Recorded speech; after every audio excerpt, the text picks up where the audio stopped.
네, 대우조선해양 파업 사태가 끝날 조짐이 보이지 않고 있습니다. 파업의 원인과 배경, 그리고 해결점은 있는지 자세한 이야기 나눠볼게요. 안진걸 민생경제연구소장 전화 연결돼 있죠. 소장님 안녕하세요. 네, 네, 안녕하십니까. 두 번째 연결인데 저 기억하시나요? 아이, 그럼요. 예, 네. 생생경제는 제가 아주 좋아하는 프로그램입니다. 아, 그러시군요. 오늘도 예, 잘 부탁드릴게요. 예, 고맙습니다. 네, 예, 2일부터 지금 파업이 시작이 돼서 지금 50여일째를 맞고 있는데 이 노사가 마라톤 협상을 이어가는데도 타결 소식이 들리지 않고 있어요. 예, 예, 먼저 이 예. 파업의 원인이 뭐고 합의가 계속 불발되는 이유는 뭔가요? 예, 대다수 국민님께서 정말 걱정하실 텐데요. 내일부터 이제 대우조선해양이 휴가라고 하니까 네. 오늘 가급적이면 꼭 타결됐으면 좋겠습니다. 무엇보다도 이렇게 좀 인내를 가지고 서로 대화 합의될 수 있도록 공권력을 투입하는 일은 없어야 된다고 저희는 생각하고 있고 많은 종교 시민단체들이 그걸 호소하고 있습니다. 일단 파업의 주요 쟁점은 사실은 임금 인상이었습니다. 왜냐하면 2014년 15년도에 다들 기억하실 겁니다. 조선산업이 굉장한 불황에 빠지고 또 박근혜 정부 때 여러 낙하산들이 대우조선해양에 막 내려와 그러면서 부실 경영 사태에 빠지게 된 겁니다. 그리고 조선산업 전체 불황에 빠지면서 당시에 수만 명의 노동자들이 다 떠나고 그다음에 이 비정규직 노동자들 그러니까 온청 하청에 속해 있는 또 노동자들인 거죠. 온청에 속해 있지 않고 네. 이분들이 임금을 무려 당시에 30%나 삭감을 했습니다. 네. 그리고 하청업체가 바뀌면 일자리가 또 없어져 버리잖아요. 네. 그러니까 임금을 30%나 삭감하고 그다음에 하청업체가 바뀌면 일자리가 한꺼번에 날아가는 고통 속에서도 이분들이 조선업을 지켜온 겁니다. 그리고 최근에 이제 조선산업이 다시 화랑이 돼서 2018년 이후에 4년 만에 우리나라가 전 세계 조선 발전량의 50% 가까이를 지금 차지하게 됐거든요. 네. 그러니까 이분들 입장에서는 그동안 2014년, 15년부터 정말 온갖 고통은 다 우리가 감내했으니까 이제는 임금을 올려달라는 게 아니죠. 30% 원래 삭감했던 임금을 되돌려달라는 것이고 그다음에 그 사이에 물가 인상률이 5%씩만 감안했으면 실제 이분들 임금은 30%가 아니라 60, 70%가 삭감된 거거든요. 아, 그래서 네. 이분들이 실제 지금 언론 보도 보시면 받는 급여가 300만 원 정도, 300만 원 안팎밖에 안 됩니다. 300만 원 안 되는 분들도 있고요. 그러니까 당연히 이분들 입장에서는 이대로는 도저히 못 산다. 그래서 파업도 하고 농성까지 들어가게 된 거죠. 네. 근데 이제 온청인 대우조선해양, 그리고 대우조선해양의 지분을 가장 많이 가지고 있는 산업은행입니다. 네. 그러니까 사실상 공기업이거든요. 네. 정부가 또 공기업이 오히려 모범 사용자로서 역할을 하고 모범을 보여줘야 되는데 우리 하청 노동자들은 우리 소속이 아니니까 하청업체는 알아서 해라고 나몰라라 해버린 겁니다. 이러면서 사태가 길어진 것이죠. 네. 그래서 근데 이제 다행한 것은 이렇게 물가가 급등하고 있는 상황에서 노동자 입장에서는 임금 인상이 너무 절박했는데 네. 임금 인상률 30% 복원을 요구했다고 그랬잖아요. 네. 근데 노동조합에서 노동자들이 대폭 양보를 했습니다. 그냥 4.5% 하청업체들이 제안한 4.5% 요금 임금 인상을 받아들이기로 한 것이거든요. 네. 그러니까 이제 사실상 타결이 임박한 건데 문제는 그동안 50일 파업할 때 손해가 발생했다고 이 손해에 대해서 이 노동자들에게 손해배상을 청구하겠다는 겁니다. 그러면 급여 200에서 300만 원 받는 분들이 또는 최저 시급보다 조금 더 받는 분들이 그 손해배상 몇 천만 원 매덕이 될 수도 있는데 1인당 그걸 어떻게 감당합니까? 그러니까 지금 그 부분에 대한 네. 지금 파업이 이어지면서 8천억 원대 피해액이 생기고 있다고 전해 오곤 있거든요. 예, 그 8천억도 정말 8천억인지는 따져봐야 됩니다. 항상 어떤 노동자들이 우리 헌법에 규정된 단결권, 단체 교섭권, 단체 행동권을 행사하면 맨 그 보수적인 언론에서 또는 일부 보수적인 정치권에서 마치 네. 파업으로 엄청난 손해가 발생한 것처럼 뻥튀기하는 경향이 있었습니다. 근데 분명히 손해는 발생했겠죠. 그리고 그런 건 정말 노동자들도 가슴 아프게 생각하고 그래서 빨리 타결하려고 하는 거잖아요. 그런데 지금 그래서 임금 인상률 30%나 되는 요구를 4.5% 대폭 낮춘 거잖아요. 저희들이 우리 국민들께서 또 청취자들께서 노사 간의 임금 인상 줄다리기 하면서 이렇게까지 파격적으로 노동자들이 양보하는 건 못 보셨을 겁니다. 그렇죠. 30%를 요구했던 분들이 4.5%를 받아들였다는 것은 그냥 사측의 원한을 그대로 수용해버린 거거든요. 파업이 길어지는 거에 대해서 우리 국민들이 걱정하고 또 어쨌든 온청이든 하청회사든 손해가 발생하고 또 인근의 상권도 다들 걱정이 심하니까 결단을 내린 겁니다. 그러면 온청이나 하청업체들도 그분에 대해서는 전향적으로 결단을 내려주셔야죠. 본인들도 좋다 그럼 파업을 풀었으니 그동안 앞으로 더 잘해보자. 손배소는 제기하지 않겠다. 이렇게 하면 바로 지금 타결될 겁니다. 그래서 지금 막판 지금 그 부분에 대한 집중 교섭이 이루어지고 있는 것으로 지금 하고 있습니다. 그래서 다들 오늘 안에는 원만하게 합의가 되고 공권력이 투입되는 불상사는 절대로 없어야 된다. 이렇게 호소하고 있습니다. 그러니까 지금 쟁점이 임금과 손해배상 이 두 가지로 좀 정리를 할 수 있을 것 같은데. 맞습니다. 예. 네, 노조는 현재 사측에 제시한 4.5%의 임금 인상폭을 받아들인 상태고 지금 이 손해배상이 남은 거죠. 손해배상을 맞습니다. 묻지 않는 걸로 타결이 되면은 이 파업이 종료될 수 있을까요? 맞습니다. 그럼 그게 마지막 쟁점입니다. 그러니까 결국 노동자들 입장에서는 그동안 이 파업이나 단체 행동이 헌법에 보장되어 있는 것인데도 불구하고 뭐 경미한 어떤 위법 행위가 있다든지 점거가 있는 것을 빌미로 손해배상 소송을 많이 당했습니다. 그래서 네. 그 전에도 보면 다른 사업장에서도 파업이 잘 끝났는데 결국은 손해배상 청구 소송을 당해서 1인당 최소 몇 천만 원에서 몇 억씩 압류를 당하고 그러다 보니까 너무 생활이 안 되니까 그것 때문에 어쩔 수 없이 자살하신 분들이 몇 분이 있었습니다.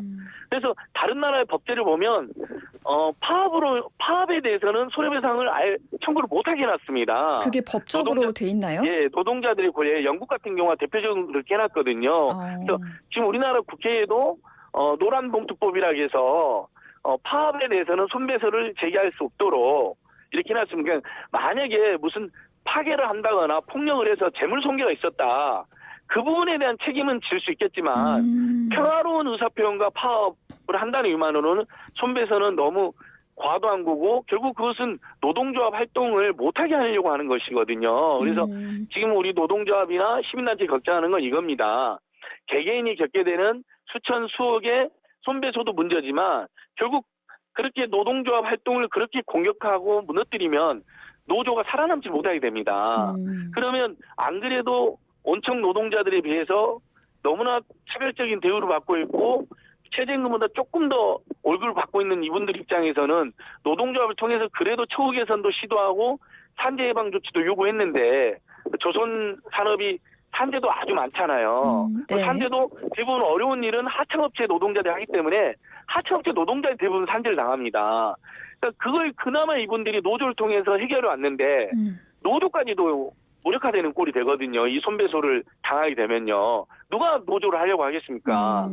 그러니까 이건 아주 절체절명의 요구입니다. 그래서 많은 국민들이 걱정하고 있고 임금 인상안도 대폭 양보했으니까 네. 그리고 지금 빨리 타결하려고 하는 거니까 손배소 문제만은 적극적으로 이번에는 하지 않겠다라고 해줌으로써 사태를 빨리 해결해야 된다. 이렇게 보고 있습니다. 예. 조금 전에 그 스치듯이 그 노란봉투법에 대해서 말씀하셨는데 이거는 이 불법적이지 않고 평화로운 파업에 대해서는 손해배상을 청구하지 않는다라는 거를 좀 명시한 그런 법안인 건가요? 맞습니다. 예. 현재 우리 노동조합법에도 보면 합법적인 파업에는 손배소를 할 수 없게 되어 있습니다.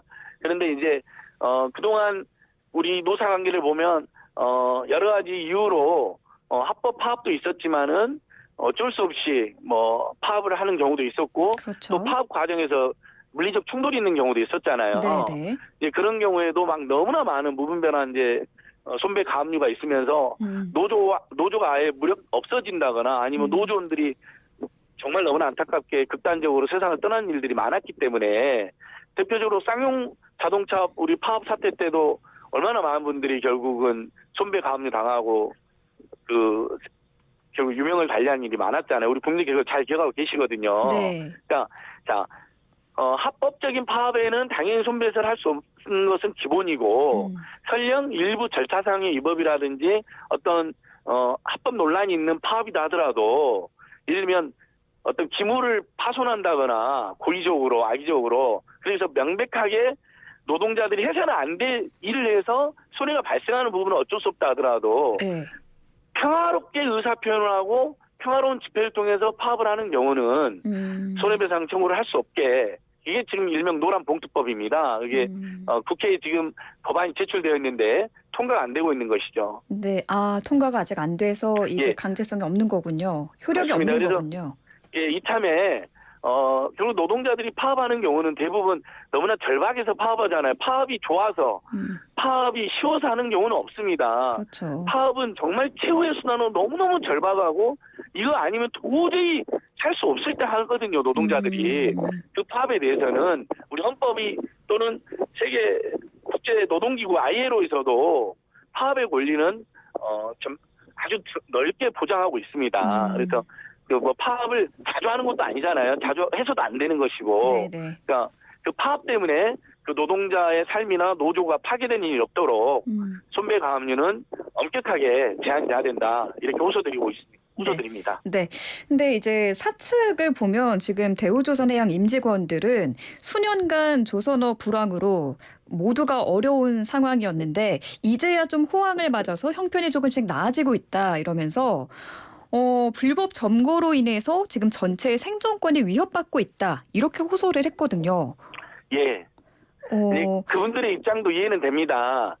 조선업이 다 어려웠었잖아요. 네. 2014년, 15년 들어서서. 그래서 몇만 명이 업계를 떠나고 임금 삭감도 많이 이루어졌는데 그중에서 제일 큰 고통을 겪은 분들이 바로 하청업체 노동자들입니다. 온청의 임직원들도 힘들었지만 하청업체 노동자들이 임금 삭감만 무려 30%를 감내했고 물가 인상이 5% 안팎인데도 한 번도 2014년, 15년에 임금이 오른 적이 없습니다. 그러니까 30% 삭감된 채로 지금까지 이어져 온 거죠? 예. 그래서 실제로 물가 인상률을 감안하면 그리고 최근에 물가가 거의 체감 물가가 10% 안팎 뛰었는데 거기까지 감안하면 그런데서 우리가 이렇게 물가가 뛰었지만 지난 방송에서 이야기했던 것처럼 교육비나 주거비나 뭐 교통비나 통신비 같은 게 외국처럼 삭감해주는 조치도 없는 상황에서 이분들은 사실상은 60~70% 임금이 삭감된 거나 다름없거든요. 그렇죠. 실제 소득이 줄어드니까. 네, 온청의 임직원들의 당한 고통하고는 비교가 안 됩니다. 그리고 온청의 임직원들은 정기적으로 고용은 보장됐지만 하청은 어떻게 되냐면요. 하청업체가 바뀌잖아요. 온청에서.